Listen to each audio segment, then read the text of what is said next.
સીતારામ, જય શ્રી કૃષ્ણ બધાને। તો જો આ ગોઠડિયું હે કેરીયું લેવા તણિયું, તો આ આપણી ભાંગે ને આ બી કાઢવા આણો હે ને બનાવું પાવડર।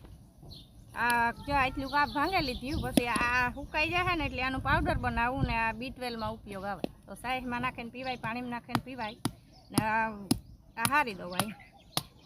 તો તમારે કોઈને આ ટ્રાય કરવી તો કરજો। અમે તો જે આ શરૂઆત કરીએ હાણી, હજી પાવડર બનાવ્યું ને તો કઈ વાર કે પીધું ને।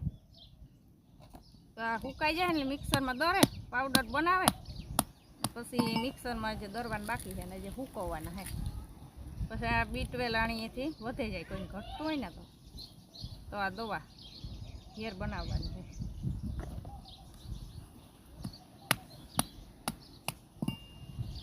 સુકાય ને પછી આનું પાવડર બનાવાય, જે લીલે લીલિયું હે તાજે તાજું ગોઠળ્યું।